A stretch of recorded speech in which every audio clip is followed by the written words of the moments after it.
Добрый день, друзья! Это снова я, Манджи. Всем привет! Давненько мы с вами не виделись.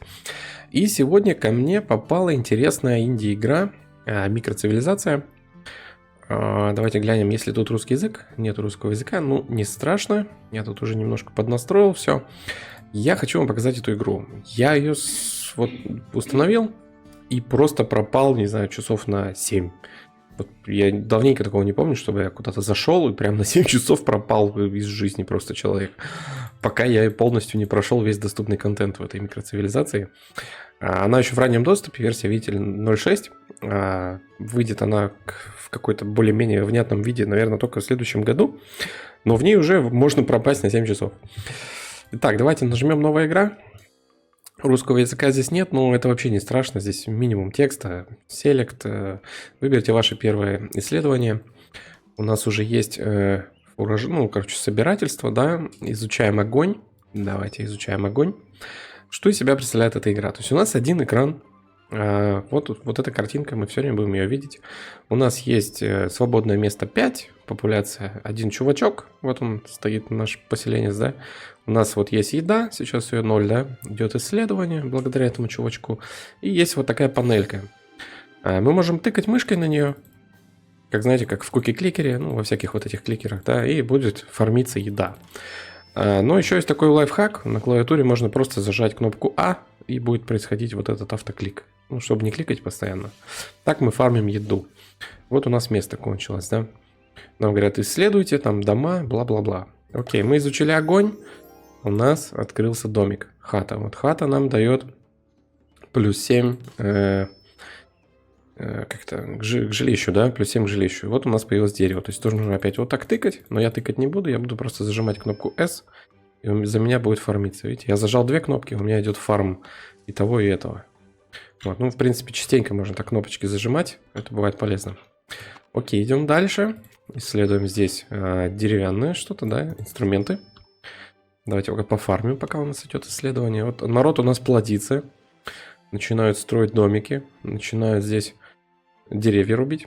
Вот нам говорят, наша популяция выросла, у нас теперь появился рабочий. Рабочие, они, в общем, приносят пользу. Пока что рабочие просто приносят еду автоматически. Вот смотрите, я не фармлю теперь вот эти штуки. Я просто имею плюс 1 за счет рабочего. Это круто. Хорошо. Изучили инструменты. Теперь, смотрите, я еще и дерево получаю. Просто так. Вообще ничего. Круто. Идем дальше. Здесь вот нам надо достичь 20. Я не знаю, кстати, что звезды делают. Я так и не разобрался. Может быть, что-то открывают. Может быть, узкоряют. Не помню. Исследуем копья. Давайте продолжим фармить. Народ у нас растет, плодится. Такая незамысловатая игра, знаете, на расслабоне чисто. Можно и покликать, на самом деле. Кому интересно, но мне не очень интересно кликать. Копим, пока растем. Еда, смотрите, пошла в минус. То есть народ увеличивается, они начинают кушать много еды, еда пошла в минус. То есть у нас как бы ограничивает эта история. Придется подфармливать немножко, чтобы они не голодали. Окей, копья мы изучили. Вот у нас...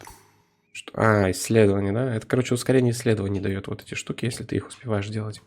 Окей, дальше пошла развилка интересная. Стены, ламбермилл, ну, лесопилка, каттл. Вот не знаю, что такое каттл. Что-то связанное с переручением, наверное, да? По картинке, как будто бы... Что-то, короче, с животными связано. Не знаю, каттл. Если кто знает, напишите, что значит каттл. Я не такой сведущий в историческом английском. Вот у нас, смотрите, новое открылось. У нас открылись, значит, копье, ну, мужики с копьями, да? Их можно тоже делать. Можно потратить древесину на них. Они нам позже пригодятся. И вот с этого момента, после того, как мы изучили копья, у нас открывается карта. Вот такая глобальная карта, на которой можно куда-нибудь ходить и что-нибудь тут делать.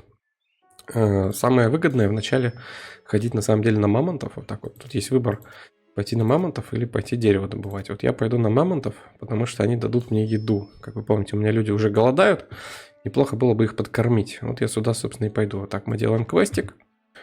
Да, соглашаемся. И вот он у нас пошел. 2 минуты будет выполняться. Можно еще куда-нибудь сходить. Например, вот, не знаю, можно пойти воевать с варварами. За это получим деньги. Деньги тоже потом нужны будут. Погнали.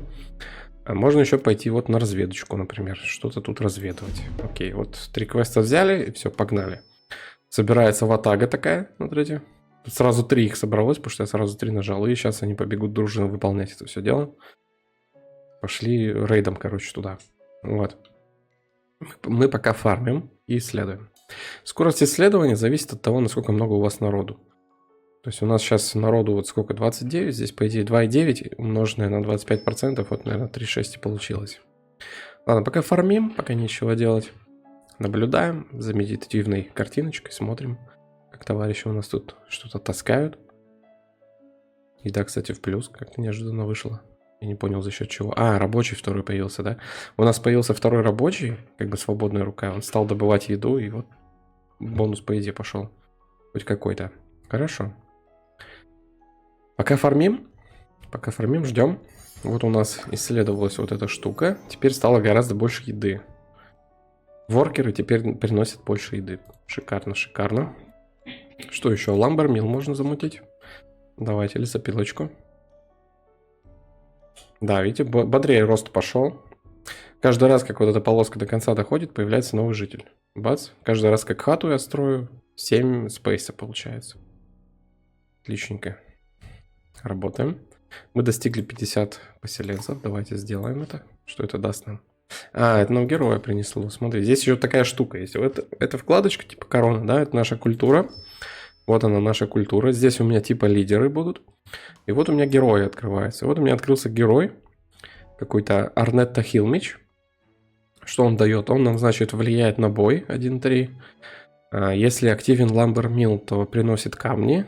И в случае атаки он станет врага. Это позже я расскажу, когда начнутся бои. Как это все работает. Ну, в общем, назначим его. Боевой товарищ такой красного цвета. Хорошо. Первый наш герой.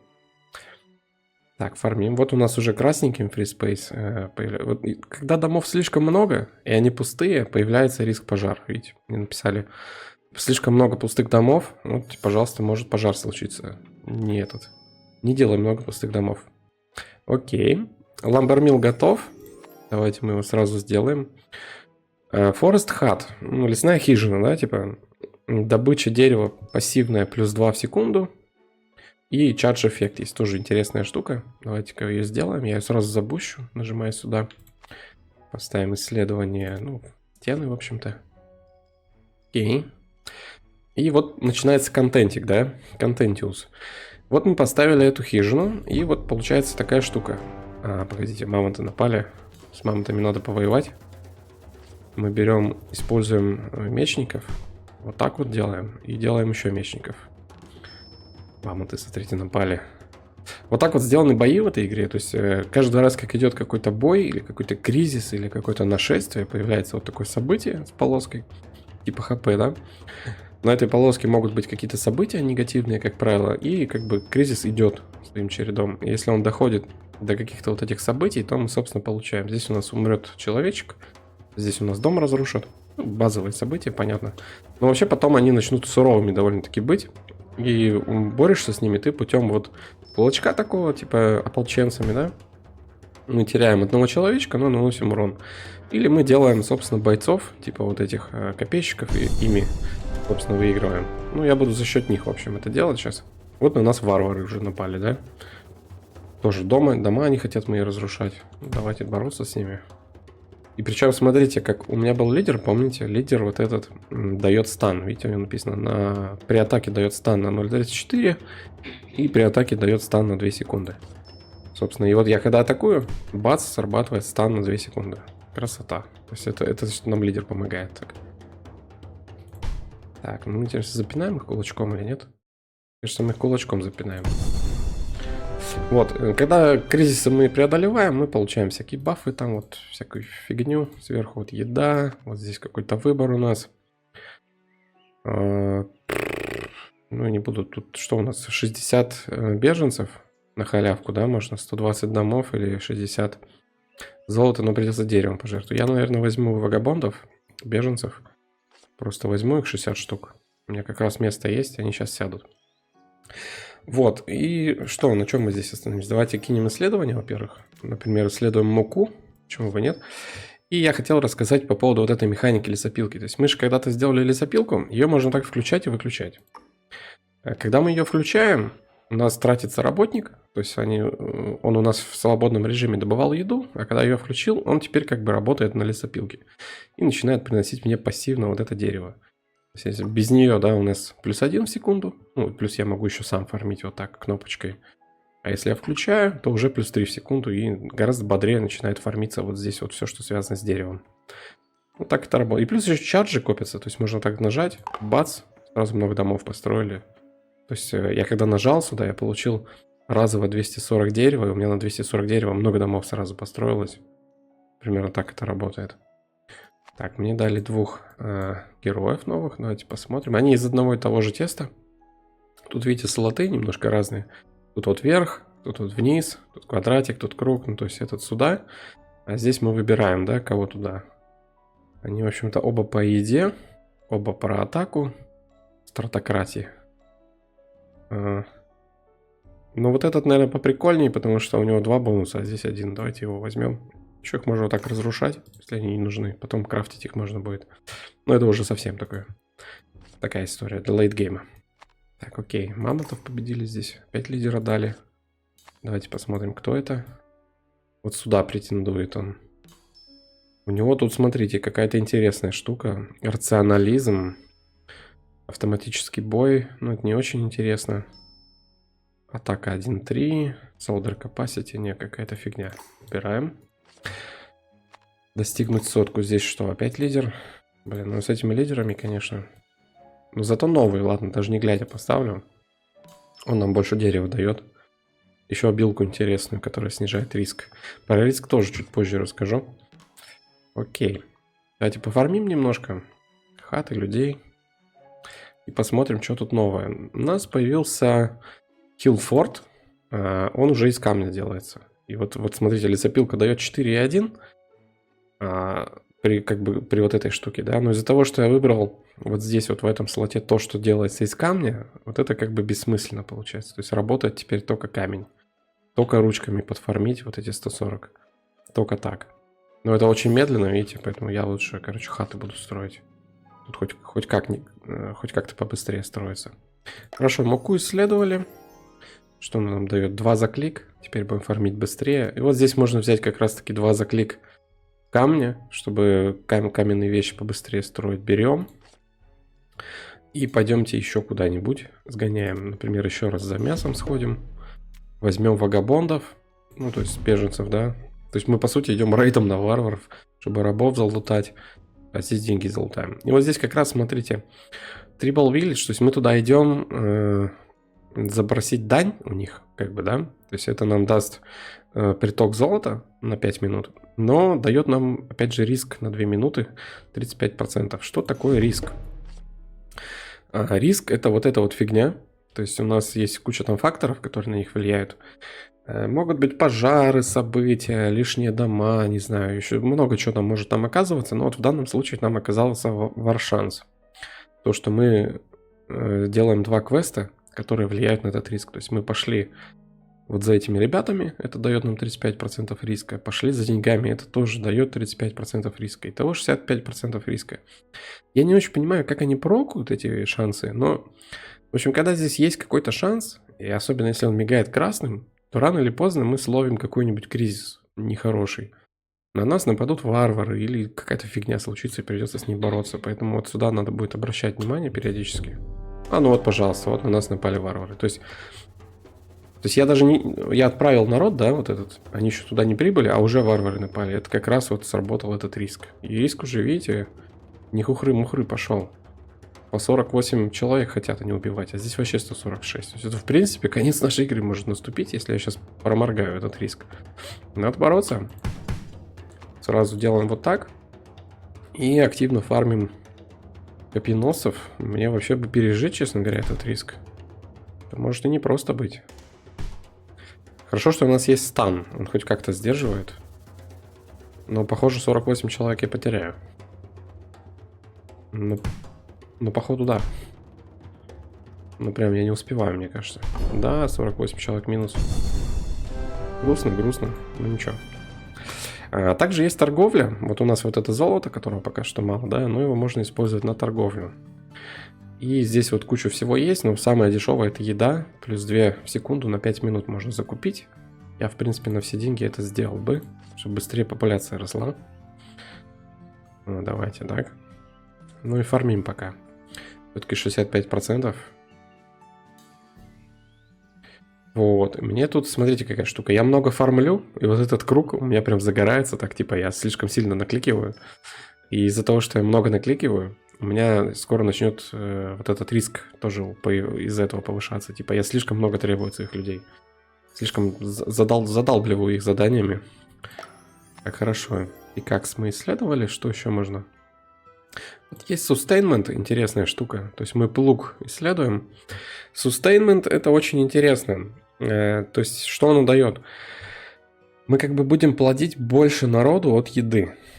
Вот если просто, то наша еда, вот которая сейчас 3,6, да, она просто тупо возрастет, потому что люди наши как бы будут то ли меньше есть, то ли, я не знаю, то ли меньше нуждаться в еде, то ли качество еды улучшится. Я не знаю, как это объясняется в этой игре, но sustainment, в общем, повышает нашу еду. Просто можно так запомнить. Так, опять нападают, и уже какие-то крутые. Какие-то они крутые, и опять это грозится смертью нашей нации. Блин, что-то неприятно как-то. Давайте попробуем форт построить. Один, у меня есть план. Да, мне одного хватит форта. И копьеносцев. Форты немножко по-другому работают. Сейчас я покажу, может быть, как. Пока станем. Да, я на самом деле сейчас нажму. Вот смотрите, я нажал форт. Вот этот стену, да. И он блокирует негативный эффект один. Это очень полезно бывает. Вот как, ну, здесь было 48 человек, да, здесь вот 146. 146 для моей нации, пока что молодой, это вообще смерти подобно. Поэтому здесь бы тоже фортик сделать. Давайте зафорсим его. Бац, во-первых, урон наносится, да, стан. И эффект мы полностью устранили за счет стены. Делаем еще раз так. Копье, удар, и все. Я думаю, этого нам хватит, чтобы отбиться. Что, удар? Так, что, обычный удар. Так, исследовали плуг, прекрасно. Сейчас больше еды должно стать. Давайте исследуем кодекс воина, да, параки. Еще раз копье. И думаю, сейчас хватит щита, чтобы просто грохнуть их. Да, хватило. Но тут же мамонты, конечно, понятно. Убиваемся. Так, ну я, наверное, все-таки копьеносцами это буду делать. Думаю, мне их хватит. Тут последствия маленькие, по 5 человек, ерунда вообще. Я их так запинаю. Несмотря на то, что здесь происходит какая-то жесть, на самом деле это легкое событие. Все, зафармили, берем еду, беженцев, золото, герой очередной, кодекс воинов, прекрасно. Еще героя получили. И давайте маркетплейс изучим. А, во, виндмилл, точно. Ветряная мельница, вот это шикарно. Шикарная штука, берем. И смотрите, пока все это происходило, я очень много накликал, на 775 накликал аж. И у меня из-за того, что я много кликал, появился вот такой вот шанс риска. 19% за оверкликинг. То есть нельзя слишком сильно вот так вот фармить. То есть это все-таки средство, чтобы выпутаться из какой-то сложной ситуации, а не прям все время долбиться. Так, берем дерево, строим дома. Что тут новое есть? У нас тут есть, я не знаю, как это перевести, encampment.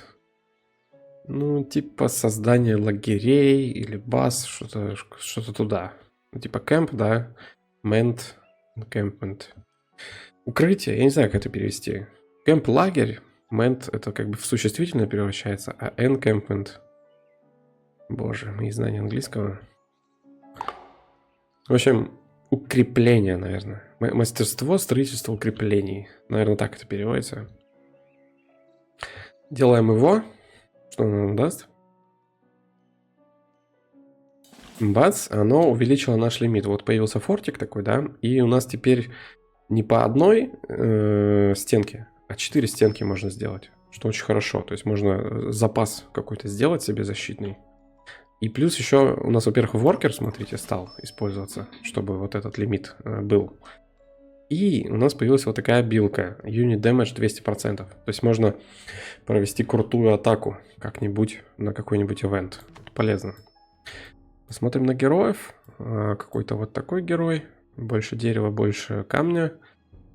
Вот такой герой, да? Боевой. Ну, я, в принципе, не глядя, наверное, буду брать. Просто высший уровень, да и все. Хорошо, вроде пока ок. Пока ок. Пойдем дерево добудем. Здесь, не знаю, опять беженцев. Золотишко. 75%. Ну, сейчас, видимо, опять будут нападать на меня. Ну, ничего страшного. Это мы переживем. Вот фортик бы я хотел поставить. С запасиком, раз на нас будут нападать. Еще обилочка у меня есть. Вот у меня один из лидеров, получается, какой? Вот этот. Дает обилку автократия. Она что дает? Она пассивно снижает, вот сюда, если смотреть, она пассивно снижает все риски на 5. И плюс мы можем ее прожать, эту обилку, и тогда она будет на 20 снижать все риски. Но будет гибнуть наше население из-за этого. Не знаю, насколько это оправдано. Но вот риск 77, да, нажимаю, стал 58. Но при этом гибнут люди. Периодически.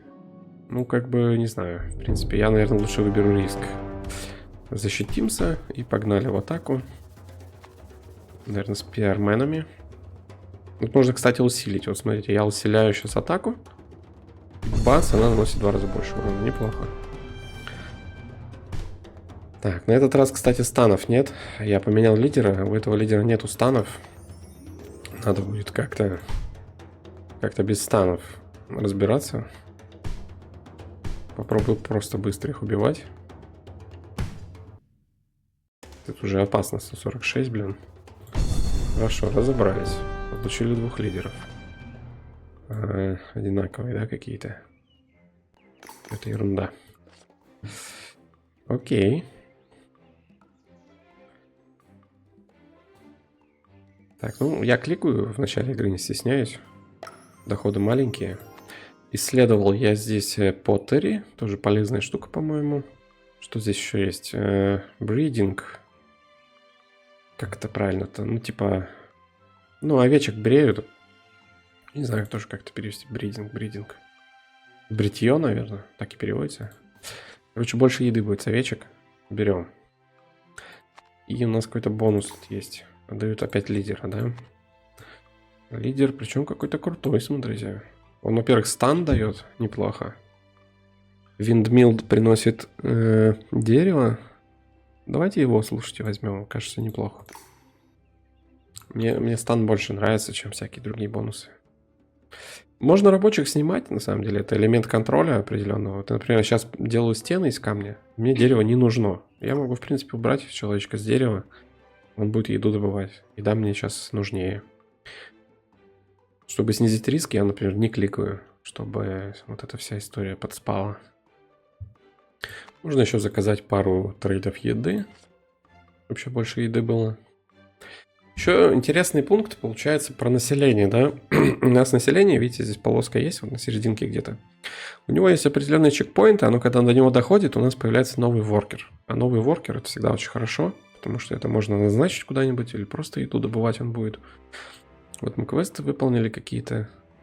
Дерево пока брать не буду. Возьму, наверное, человечков. Все, спейс кончился, хорошо. Домики ставим. Побольше домиков. Вот так вот сразу. Берем еще вот так. Пока делаем домики, в общем. Выполнить 8 квестов берем. Получаем лидера. Квадратный. Что-то, по-моему... Хотя он 2 урона дает. Давайте, ладно, возьмем. Черт с ним. Тоже обилка открывается, автостройка зданий. Я не знаю, что она дает на самом деле. Тут есть ресурс такой, автономия. Он как бы тратится вот на эти обилки. Но я, честно говоря, пока в полезности и сомневаюсь этих обилок. Автоматическое строение зданий, я как бы сам могу их, в принципе, ставить. Хорошо. Овечек исследовали, больше еды получили. Marketplace, Archery. Давайте Marketplace воткнем. Пока что. Очень сильно народ голодает. Мне надо где-то еду достать. Пойдем на мамонтов. Мне говорят, это довольно сложный уровень квеста для наших героев. Вы уверены, что хотите пойти на него? Игра меня предупреждает, что типа будет жестко. Но мне нужна еда, я пойду. Просто не пойду на кучу, пойду на один. Я думаю, справлюсь. Хотя бы с одним. И вот у нас есть тут, смотрите, открылись, да? Dry Storage, Windmill. Windmill приносит очень много еды. То, что надо. Дорого, правда? То есть мы долго будем это делать. Но попробуем. В конце концов, это много еды будет. Плюс 15 мы получим за него. Можете себе представить? С едой точно все проблемы решатся. Что делаем? Делаем без раздумий. Тут бонусы всякие отображаются, которые у нас есть. Вот у меня сейчас вагабонды там какие-то тусуются, которые медленно заселяются. Золото. Видимо, я здесь что-то там лутал, да? Буст по дереву какой-то я залутал. Вот это я покупал торговые маршруты вот здесь за золото. Они до сих пор работают и дают 8. Аж целую 8. То есть без них я бы вообще голодал конкретно. Так, Windmill сейчас уже построится. Отлично, я его построил. Сразу все, мы сразу вышли в буст, по идее. И плюс Windmill, у него какая история? В нем работает, во-первых, воркер, да, и есть вот такая обилка. Вот эта обилка, она как бы завязана на другие обилки, то есть ты на нее нажимаешь, потом нажимаешь на другую обилку, и эффект следующей обилки задублируется. Например, я сейчас сделаю так, нажму сюда и получил 2 атаки сразу, бонусных, вместо одной. Ну, типа, можно туда-сюда использовать. Хорошо, здесь мы качнули. Что мы качнули, я не помню. Marketplace, наверное. Качаем арчери. И поставим Marketplace, наверное. Больше золота будет. 0,3 в секунду. Мелочь, конечно, но приятно. Все, идем. Воркер 1 свободный. Еды опять в минусе. Ну ничего. Сейчас с мамонтов хоть немножко еды залутаем. Еще здесь купим. Вот уже плюс. Уже хорошо. Не буду сильно много накликивать.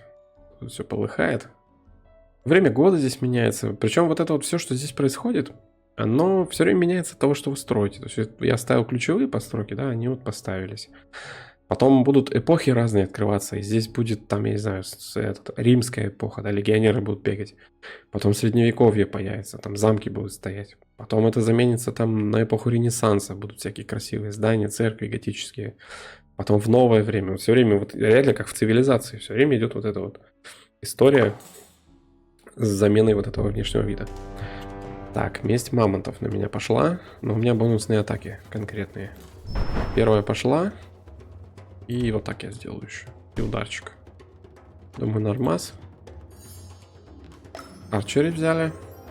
И у нас теперь сменились наши копейщики на лучников. Они гораздо дольше стоят, но и гораздо больше урона наносят. Что хорошо. Так. И у меня, кстати, 2 арчера влазит. Неплохо. Все, разобрался, получил героя, получил еду. Великолепно. Герой у нас боевой. У него скилл полезный. Вот олигархия мне очень нравится. Очень полезный скилл. Он пассивно дает больше ресурсов. Что очень круто. Я, наверное, его оставлю. То есть вот у меня плюс 6. Если я нажимаю сюда, плюс 11 становится.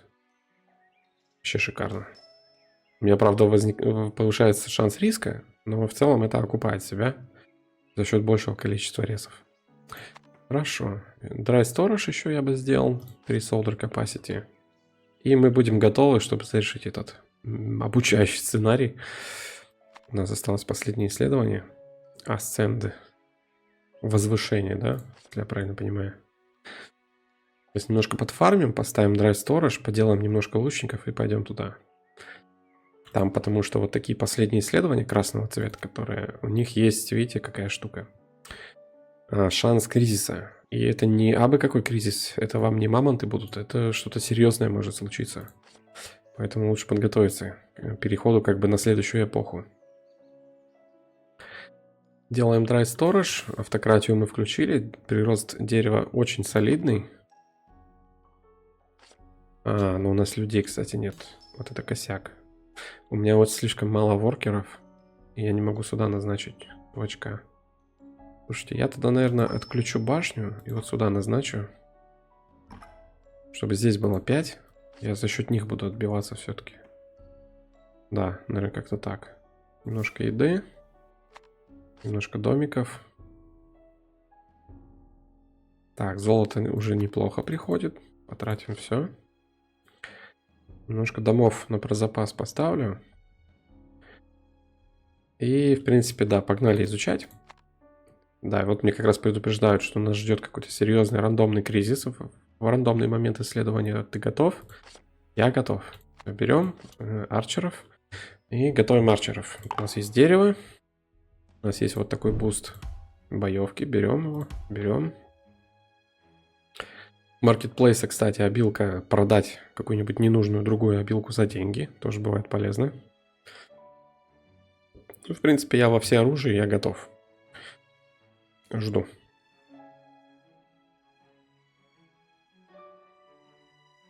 Можно даже поднакликать немножко. Не очень сильно.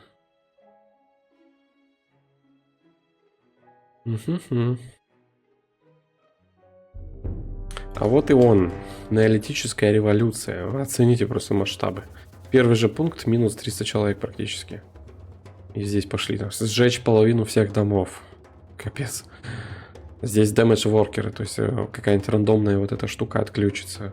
Серьезный такой кризис. И мы начнем с того, что мы сделаем бафнутую стенку, бафнутый урон, и будем рассчитывать так, чтобы станы срабатывали хорошечно. То есть мы бац, будем ждать, чтобы стан отработал до конца. Бац, и будем делать лучников. По максимуму стараясь тормозить этот кризис. Так. Еще буду накликивать, чтобы быстрее лучники делались. Так, ну пока мы неплохо идем. В принципе, я подготовился. Но на этом наши ресурсы как бы все. Дальше нам уже тут ничего не поможет. Только вот так вот сдерживать их и фармить побольше лучников. Обилки бы мне не помешали, конечно, очень. Следующее уже проблемное будет. Дэмэдж по воркеру. Может быть неприятно, если он дропнет вот сюда, например. Можно чуть еды купить на золото. Ну пока нормально вроде. Я думаю, мы справляемся, да? Даже если воркер пострадает какой-то, ничего страшного.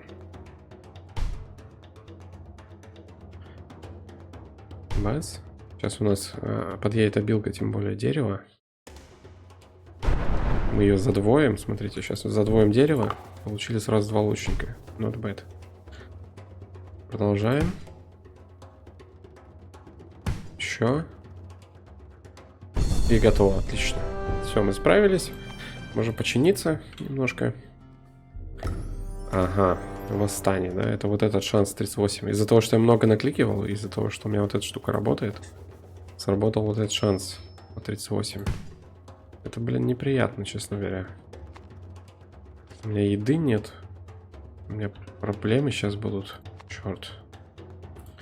Давайте все-таки лучников. Дома мне сейчас пожигают, неприятно. Но пока вроде справляемся, да? Ой, неприятно как. Все, разобрались, героя получили. И уже 2 надо репейрить. По идее, беда, конечно. Разруливаем. Можно, в принципе, забить, потому что мы уже выполнили этот сценарий. Но мне хочется 1000 человек получить под конец. Может быть, зря. При минус 8-то это долго будет. Так, ну мне однозначно не нужно золото уже больше. Но точно нужен виндмилл. И надо перестать кликать. Я что-то прям забыл про этот момент. У меня уже вон какой шанс из-за того, что я накликивал. Ну у меня дерево не берется, если не накликиваю, да? Камень, вернее. Мне надо камень, чтобы поставить виндмилл. И кроме как накликивать, я никак не могу его добывать. Окей. Все, добыли, отлично. Немножко хат. 3,5 получили, not bad. В принципе, это можно убрать. И все. Хотя, блин, капец, я долго буду Может быть, здесь тоже убрать? 11,9, всяко побыстрее. Что за герой? О, какой-то неплохой.